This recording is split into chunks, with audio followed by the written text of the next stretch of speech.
Hello, everyone, and welcome to the 2016 Hollywood Casino 400 at Kansas Speedway race review, where we have what went on before the race, during the race, and after the race, looking ahead to the upcoming race. So, this will be a more condensed version because of the time I'm recording this. It is late at night here in Arizona, so I'm not gonna have enough time to get up a like full version that I like to do. But this is what is going to have to do. Hopefully you'll understand and can still enjoy this. Thank you for all the support you give. I really appreciate it. So actually, even though it says overall thoughts, let me just get out a couple of pre-race notes here. Kentucky Speedway is going to get another sort of like repaved again. Basically, I guess even though the track was raceable this year, I guess the finishing just did not meet the expectations or standards that they set when they announced back in January to repave Kentucky Speedway. So they're going to add like another layer of asphalt. So unfortunately, the aging of the racetrack is going to have to wait at least another year. The track will likely be even smoother, but the configuration is not going to like change anything at all. They're just going to add another layer of asphalt. Ryan Newman signs a contract extension over to Chelsea Racing. Martinsville Speedway, it's finally going to install lights. It's been a track for nearly 70 years now, and it's finally going to host night races. The 2017 schedule and start times was already announced earlier this year. So unless anything changes, Martinsville is not going to have any night races for its Sprint Cup or truck races. But who knows? Maybe 2018.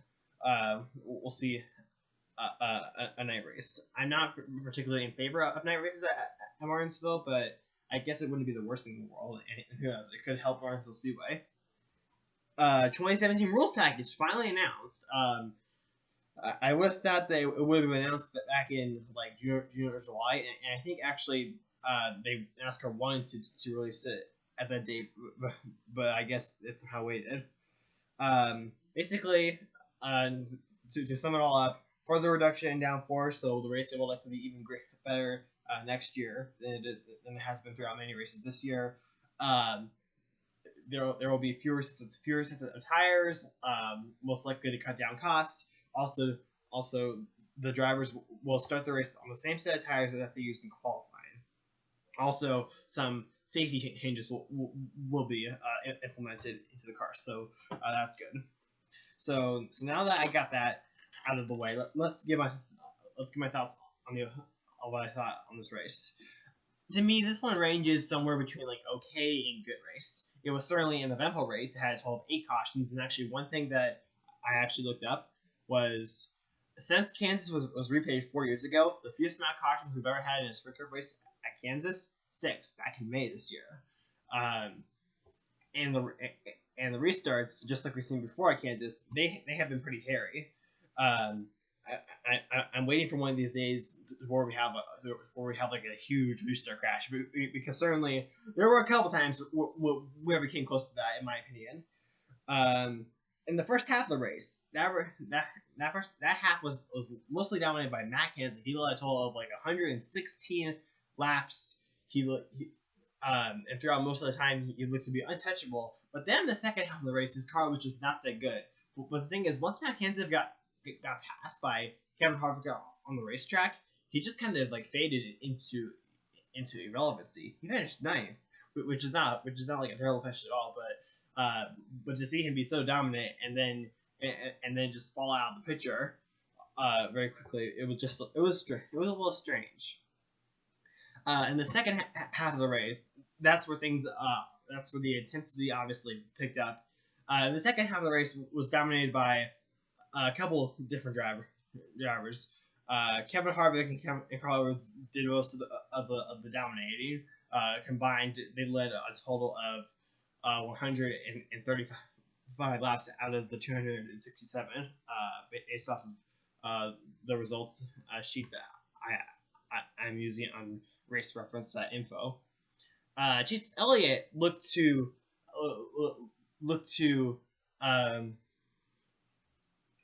there were moments where it looked like Chase Elliott might finally get his first career win. But once again, misfortune struck him. He was leading the race. Then okay, green flag pit stops. After the green flag pit stops were over, he reassumed the lead. The thing is, but just after he did that, he came back down for pit road because the left rear tire was smoking. And then this happened to him not once but twice. He would finish 31st, 3 laps down. But that was not the worst. But he was not the worst finishing chaser. At around or on lap 190, Brad Keselowski, he was, I think, running ninth, got out of shape, slid right in front of Danny Hamlin. Danny Hamlin couldn't slow down in time, accidentally turned Brad Keselowski. Brad Keselowski went into the infield, and the splitter dug into the grass and completely destroyed the front of his car. But that's not why he finished 38th, or not exactly why he finished 38th. When he came back onto the racetrack several laps down, literally like a couple minutes later, his engine expired, which actually brought out another caution. But overall, like Keselowski's crash is another great example on why I think the splitter needs to go, even though we already announced, even though the 2017 rules package has already been announced and there will still be a splitter. The splitter, not only is it an aero hazard, like spitting into the grass should not destroy the front of the race car. And considering that this was not a problem before splitters, I think it's just enough evidence or reason to get rid of the splitter, in my opinion. But anyway, back up front. So Carl Edwards definitely had his best race in a couple months, maybe not since like the spring. Well, maybe. I think this was Carl Edwards' best race since I think like the springtime, in my opinion. But then we had a caution with a little more than 30 laps to go because Ricky Smith made contact with the wall in turn 3, and this created and we had mixed strategies. The running order at the time: Carl Edwards, Kevin Harvick, Joe Logano, Jimmy Johnson, AJ Allmendinger, and I believe Alex Bowman. That was the top 6 at the time, and they all stayed out. Everyone else came down pit road. This included drivers like Kyle Busch, Austin Dillon, Martin Truex Jr. And on the restart, Carl Edwards picked the outside. Kevin Harvick was on the inside. And as the green flag waved, Jimmy Johnson in third place, who restarted in the third position, pushed Kevin Harvick into turns 1, 2, and the 4 and 19 were neck and neck going through turns 1 and 2. But coming out of turn number 2, Kevin Harvick cleared Carl Edwards. And while Harvick was able to get away, Kyle Busch, Joe Logano, Jimmy Johnson, and a couple others were all in an intense battle for second. And this battle lasted so long that Harvick was able to stretch his lead out to over a second, very quickly. And then when Kyle Busch finally on those slightly fresher tires cleared Edwards for second, it looked like that he might possibly chase down Kevin Harvick, but wasn't able to do so. In fact, lost second to Carl Edwards, but Edwards could do anything as well. So coming off turn number 4 on the final lap, Kevin Harvick won the race, and Kevin Harvick, especially in his performance, ever since the career chase was announced, it's incredible, legendary, you might even say. He's never been eliminated, and now that he's into the round 8, he will continue being the only driver that has made the chase and never been eliminated. And now that he's in the round 8, I almost feel like that it's guaranteed that he'll make the final 4 because look at the tracks that are in the round 8. Martinsville, he's won there before, and I think that's a good track for him. Texas, he's never won there, but I still think that's a track where he's close from he's close to getting his first win at Texas. And Phoenix, where he's won 6 out of the last 10 races there, it has just dominated at the tracks since it was repaved / reconfigured. so that's why I think there's a pretty good chance that he will be in the final four. Where did other drivers finish? Edwards finished second. Logano finished third. Jimmy Johnson finished fourth. Kyle Busch finished fifth. Austin Dillon finished sixth. And I might as well give a shout out here to a couple non-chasers. Alex Bowman-Mesker finished seventh. AJ Allmendinger finished eighth. Matt Kenseth, chaser, finished ninth. Casey Kane, non-chaser, finished 10th, and that is his sixth top 10 out of in the last 7 races. So Casey Kane has been on a good streak lately. Martin Truex Jr., chaser, finished 11th. Kurt Busch finished 13th. He's also chaser. Denny Hamlin, chaser, finished 15th. And now let's talk a little bit more about the chase and look ahead to Talladega.